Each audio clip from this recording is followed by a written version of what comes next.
بسم اللہ الرحمن الرحیم حامدا ومصلیا اما بعد۔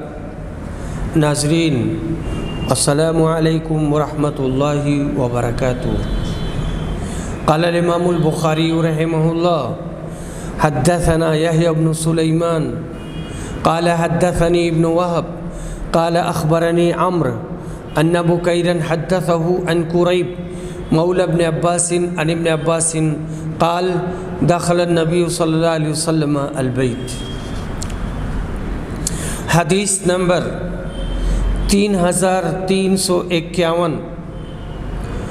ابن عباس رضی اللہ عنہما روایت کرتے ہیں کہ نبی صلی اللہ علیہ وسلم بیت اللہ میں داخل ہوئے تو اس میں حضرت ابراہیم اور حضرت مریم کی تصویریں دیکھیں۔ آپ نے فرمایا قریش کو کیا ہو گیا؟ حالانکہ انہیں معلوم ہے کہ فرشتے کسی ایسے گھر میں داخل نہیں ہوتے جس میں تصویریں رکھی ہوں۔ یہ حضرت ابراہیم کی تصویر ہے اور وہ بھی پانسا پھینکتے ہوئے، فال نکالنے کا پانسا اور تیر۔ عرب کے مشرکوں نے حضرت ابراہیم کی مورتی بنا کر ان کے ہاتھ میں پانسے کا تیر دیا تھا۔ نبی صلی اللہ علیہ وسلم نے فرمایا کہ تیر کو پانسا بنانا، اس سے جوا کھیلنا یا فال نکالنا کسی بھی پیغمبر کی شان نہیں ہو سکتی۔ علامہ قسطلانی کہتے ہیں کہ مکہ کے کافر جب سفر پر نکلتے تو ان پاسوں سے فال نکالا کرتے تھے۔ اس سے یہ بھی معلوم ہوا کہ بطور معبود کسی بت کو پوجا جائے یا کسی نبی اور ولی کی قبر یا مورت کو شرک ہونے میں ہر دو برابر ہیں، دونوں برابر ہیں۔ جو نادان مسلمان کہتے ہیں کہ قرآن شریف میں جس شرک کی مذمت ہے وہ کافروں کی بت پرستی مراد ہے، ہم مسلمان اولیاء اللہ کو محض بطور وسیلہ پوجتے ہیں، ان نادانوں کا یہ کہنا سراسر فریب نفس ہے۔ حدیث نمبر 3352۔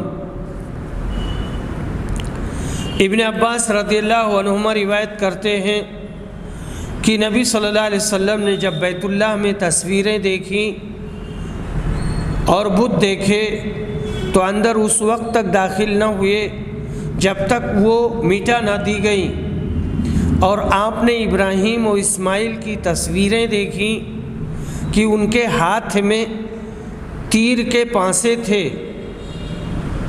تو آپ نے فرمایا اللہ ان پر بربادی لائے، ان کو برباد کر دے۔ واللہ ان حضرات نے کبھی تیر نہیں پھینکے اور اس سے فال نہیں نکالا۔ ان بزرگوں نے فال نکالنے کے لیے کبھی تیر استعمال نہیں کیا، وہ ایسی بیہودہ حرکت سے خود ہی بیزار تھے۔ ایسے ہی وہ بزرگ بھی ہیں جن کی قبروں پر ڈھول تاشے بجائے جا رہے ہیں، تو ان کا بھی جو حکم ہے وہ بنہایت خطرناک ہے اور یہ لوگ شرک اور کفر کر رہے ہیں۔ اب اس میں یہاں پر اس کے مدارج ہیں۔ حدیث نمبر 3353۔ ابو ہریرہ رضی اللہ عنہ روایت کرتے ہیں، کہتے ہیں کہ کہا گیا اللہ کے رسول سب سے زیادہ شریف کون ہے؟ نبی صلی اللہ علیہ وسلم نے کہا جو سب سے زیادہ پرہیزگار ہو۔ صحابہ نے کہا کہ ہم حضور صلی اللہ علیہ وسلم سے اس کے متعلق نہیں پوچھتے، یعنی ہمارے سوال کرنے کا مقصد یہ نہیں ہے۔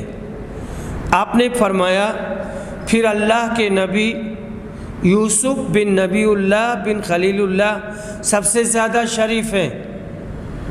صحابہ نے کہا ہم اس کے متعلق بھی نہیں پوچھتے۔ آپ نے فرمایا اچھا عرب کے خاندان کے متعلق تم پوچھنا چاہتے ہو، سنو، جو جاہلیت میں اچھے تھے، جو زمانے جاہلیت میں شریف تھے، اسلام میں بھی وہ شریف ہیں، جب کہ دین کی سمجھ انہیں آ جائے، یعنی جب وہ دین میں فقہ اور دین میں سمجھ حاصل کریں۔ یہ حدیث متفق علیہ ہے۔ حدیث نمبر 3354، حضرت سمرہ روایت کرتے ہیں کہ نبی صلی اللہ علیہ وسلم نے فرمایا، آج کی رات میرے پاس خواب میں 2 فرشتے آئے، جبرائیل اور میکائیل۔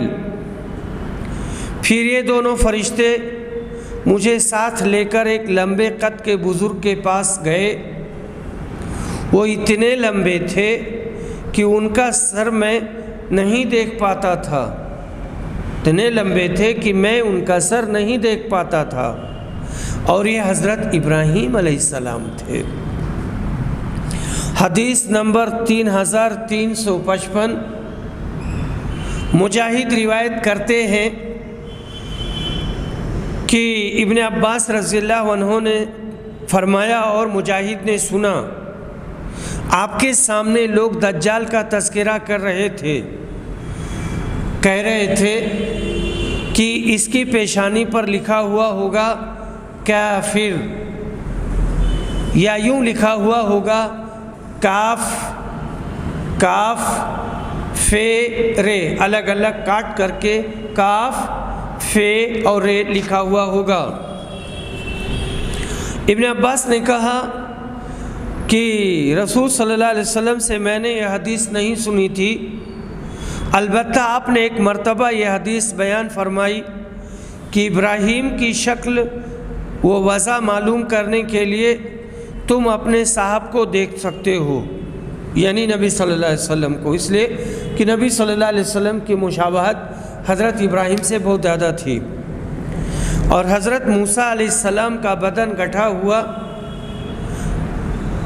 بھرے بدن کا، گٹھے بدن کا، گندم گوں ایک سرخ اونٹ پر سوار تھے، جس کی نکیل کھجور کی چھال کی تھی، جیسے میں انہیں اس وقت بھی دیکھ رہا ہوں کہ وہ اللہ کی بڑائی بیان کرتے ہوئے وادی میں اتر رہے ہیں۔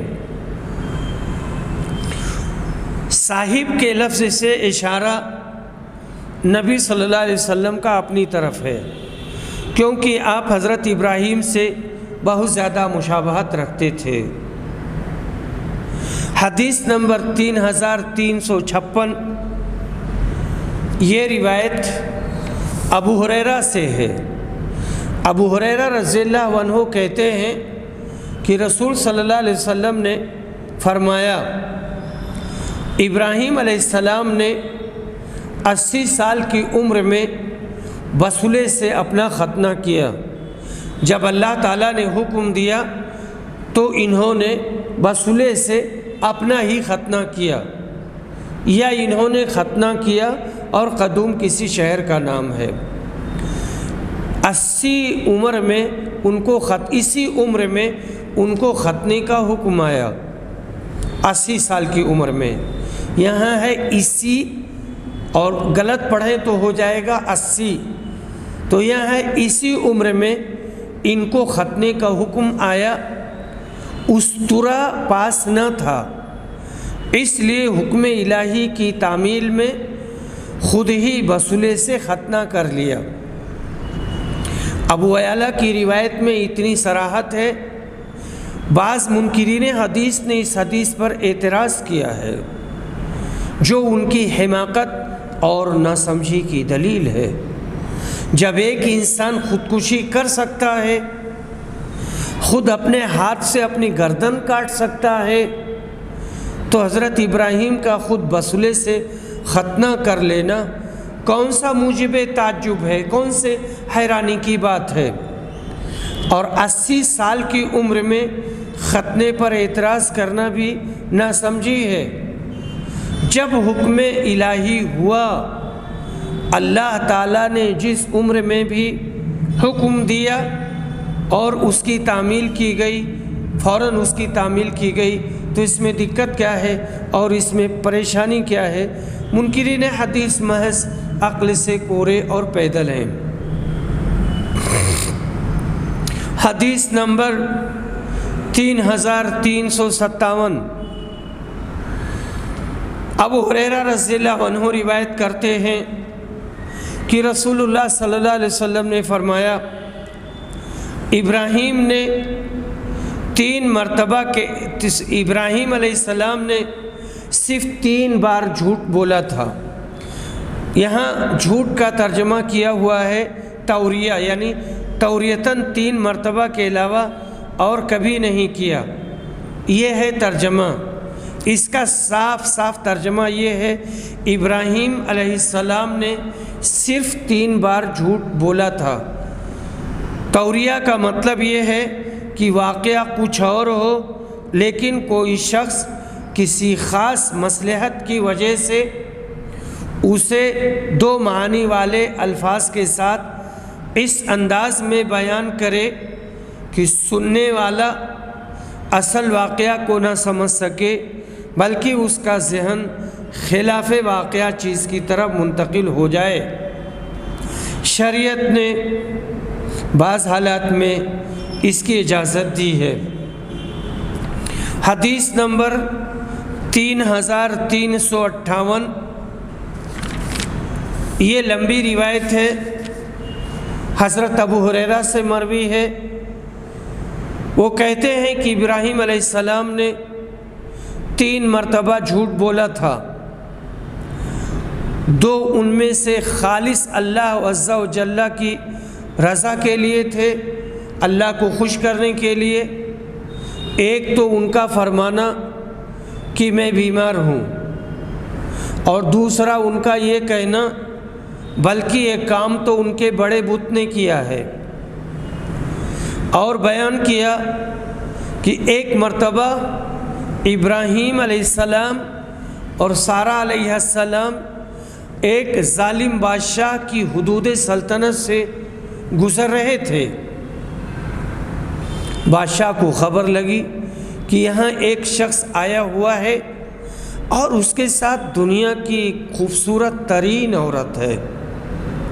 بادشاہ نے ابراہیم کو اپنا آدمی بھیج کر بلوایا اور حضرت سارہ کے متعلق پوچھا کہ یہ کون ہے؟ حضرت ابراہیم نے فرمایا یہ میری بہن ہے۔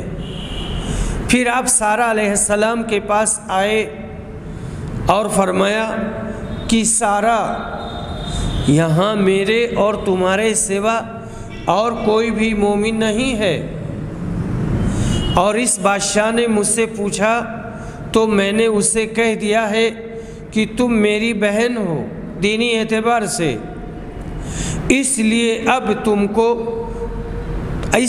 اب تم کوئی ایسی بات نہ کہنا جس سے میں جھوٹا بنوں اور جھوٹا ہو جاؤں۔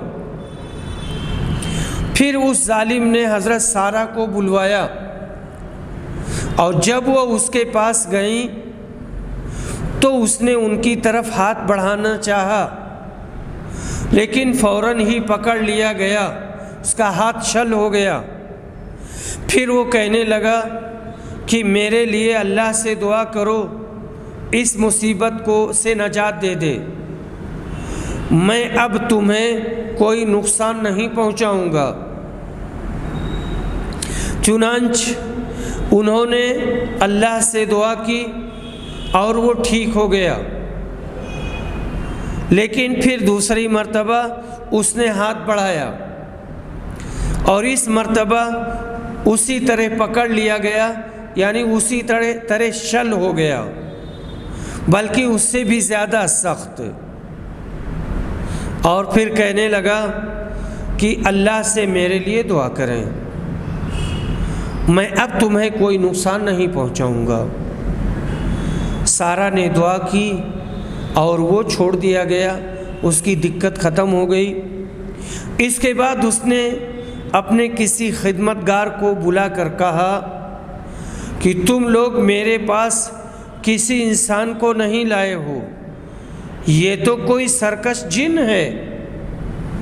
جاتے ہوئے سارا کے لیے اس نے ہاجرہ کو خدمت کے لیے دے دیا۔ جب سارا آئیں تو ابراہیم کھڑے نماز پڑھ رہے تھے۔ آپ نے ہاتھ کے اشارے سے ان کا حال پوچھا تو انہوں نے کہا کہ اللہ تعالیٰ نے کافر یا یہ کہا فاجر کے فریب کو اسی کے منہ پر دے مارا اور ہاجرہ کو خدمت کے لیے دیا ہے۔ ابو ہریرہ کہتے ہیں کہ اے بنی ماؤس سما، یعنی اہل عرب، آسمانی پانی کی اولاد عرب والے، تمہاری والدہ یہی حضرت ہاجرہ ہیں۔ روایت میں حضرت ابراہیم کے متعلق 3 جھوٹ کا ذکر ہے جو حقیقت میں جھوٹ نہ تھے، کیونکہ لفظ جھوٹ انبیاء علیہ السلام کی شان سے بہت بعید ہے۔ ایسے جھوٹ کو دوسرے لفظوں میں توریہ کہا جاتا ہے۔ ایک توریہ وہ ہے جس کا ذکر قرآن پاک میں آیا ہے کہ انہوں نے اپنی قوم کے ساتھ جانے سے انکار کرتے ہوئے کہا تھا کہ انی سقیم، میں اپنے دکھ کی وجہ سے چلنے سے مجبور ہوں۔ وہ دکھ قوم کے افعال اور حرکات بد دیکھ کر دل کے دکھی ہونے کا اشارہ تھا۔ انبیاء و مصلحین اپنی قوم کی خرابیوں پر دل سے کڑتے ہیں۔ آیت کا یہی مطلب ہے۔ بچانے کے لیے اپنی بہن قرار دینا یہ دینی اعتبار سے تھا۔ دینی اعتبار سے سارے مومن مرد عورت بھائی بہن ہوتے ہیں۔ حضرت ابراہیم کی مراد یہی تھی، دینی بھائی، دینی بہن۔ تیسرا جھوٹ بتوں کے متعلق قرآن مجید میں وارد ہوا ہے کہ انہوں نے اپنی قوم کے بت خانے کو اجاڑ کر کلہاڑا بڑے بت کے ہاتھ میں دے دیا تھا اور دریافت کرنے پر کہا تھا کہ یہ کام اس بڑے بت نے کیا ہوگا۔ بت پرستوں کی حماقت ظاہر کرنے کے لیے یہ طنز کے طور پر فرمایا گیا تھا۔ بطور توریہ اسے بھی جھوٹ کے لفظ سے تعبیر کیا گیا ہے۔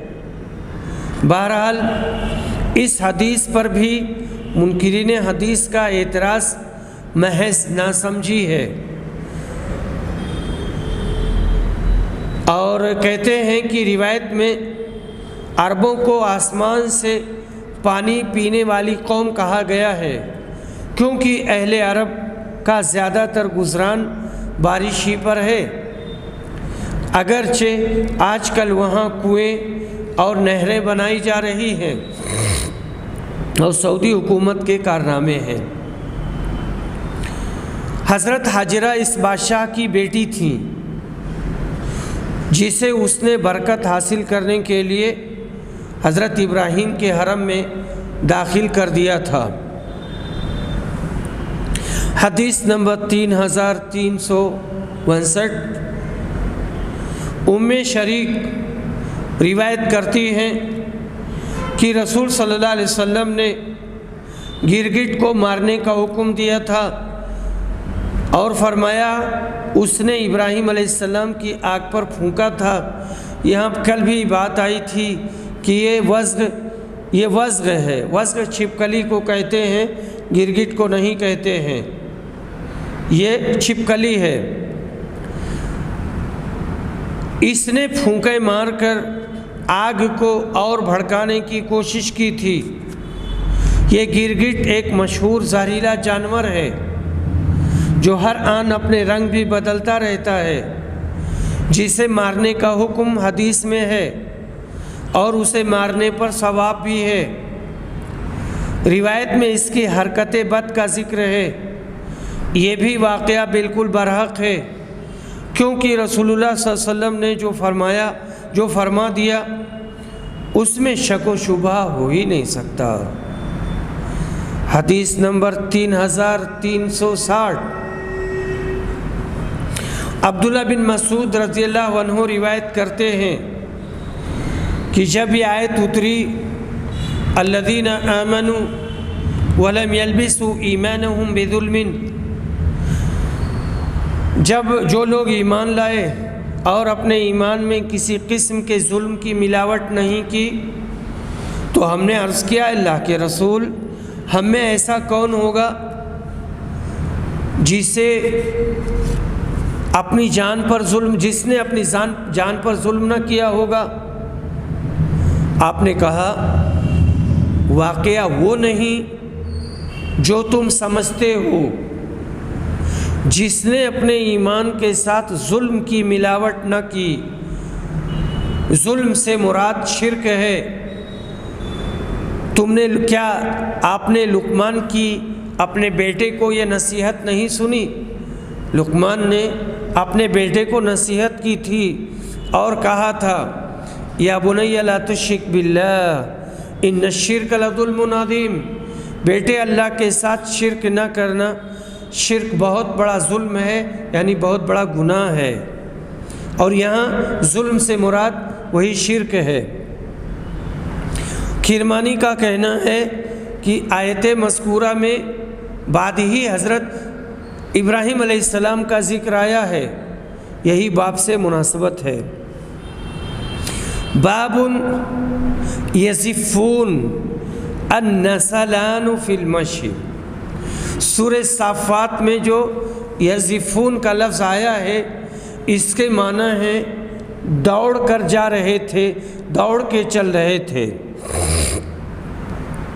حدیث نمبر 3361، ابو ہریرہ رضی اللہ عنہ روایت کرتے ہیں کہ نبی صلی اللہ علیہ وسلم کی خدمت میں ایک بار گوشت پیش کیا گیا تو آپ نے فرمایا اللہ تعالیٰ قیامت کے دن اولین و آخرین کو ایک ہموار اور وسیع میدان میں جمع کرے گا،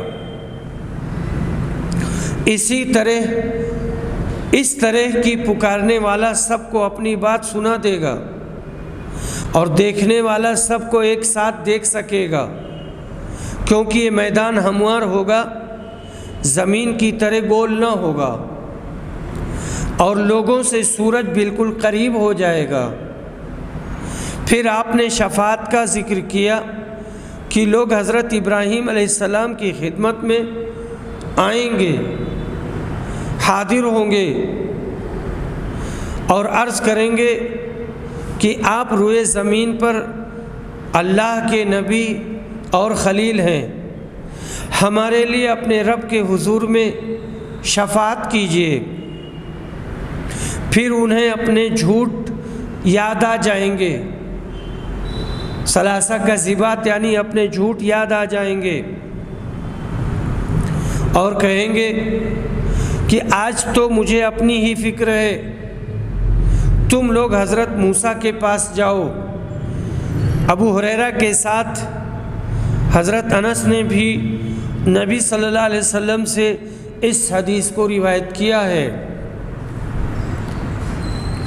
اس حدیث سے ان جاہل نادان مسلمانوں کی مذمت نکلی جو اپنے مصنوعی اماموں اور پیروں پر بھروسہ کیے بیٹھے ہیں کہ قیامت کے دن وہ ان کو بخشوا لیں گے۔ مقلدین ائمہ اربعہ میں سے اکثر کا یہی خیال ہے کہ ان کے امام ان کی بخشش کے ذمہ دار ہیں۔ ایسے ناقص خیالات والے خیالات سے ہر مسلمان کو بچنا ضروری ہے۔ حدیث نمبر 3362، عبداللہ بن عباس روایت کرتے ہیں کہ نبی صلی اللہ علیہ وسلم نے فرمایا اللہ اسماعیل کی والدہ حضرت ہاجرہ پر رحم کرے، اگر انہوں نے جلدی نہ کی ہوتی اور زمزم کے پانی کے گرد مڈیر نہ بنائی ہوتی تو آج وہ ایک بہتا ہوا چشمہ ہوتا۔ حدیث نمبر 3363، کثیر بن کثیر روایت کرتے ہیں، کہتے ہیں کہ میں اور عثمان بن ابو سلیمان دونوں سعید بن جبیر کے پاس بیٹھے ہوئے تھے۔ اتنے میں انہوں نے کہا کہ ابن عباس نے مجھ سے یہ حدیث اس طرح نہیں کی، اس طرح بیان نہیں کی، بلکہ یوں کہا کہ ابراہیم اپنے بیٹے اسماعیل اور ان کی والدہ ہاجرہ کو لے کر مکہ کی سرزمین کی طرف آئے۔ حضرت ہاجرہ اسماعیل علیہ السلام کو دودھ پلاتی تھیں، ان کے ساتھ ایک پرانی مشک تھی۔ ابن عباس نے اس حدیث کو مرفوع نہیں کیا۔ دیکھیں حضرت ابراہیم علیہ السلام وہی مشک بھر پانی حضرت ہاجرہ کو دے کر ان کو اور ان کے شیر خوار بچے کو اس اجاڑ بیابان جنگل میں بے آب و دانہ محض اللہ کے بھروسے پر چھوڑ کر چلے آئے۔ جب وہ پانی ختم ہو گیا اور بچہ پیاس سے بے قرار ہونے لگا تو حضرت ہاجرہ گھبرا کر پانی کی تلاش میں نکلی۔ انہوں نے صفا اور مروہ پہاڑیوں کے درمیان 7 چکر لگائے، لیکن پانی کا نشان نہ ملا۔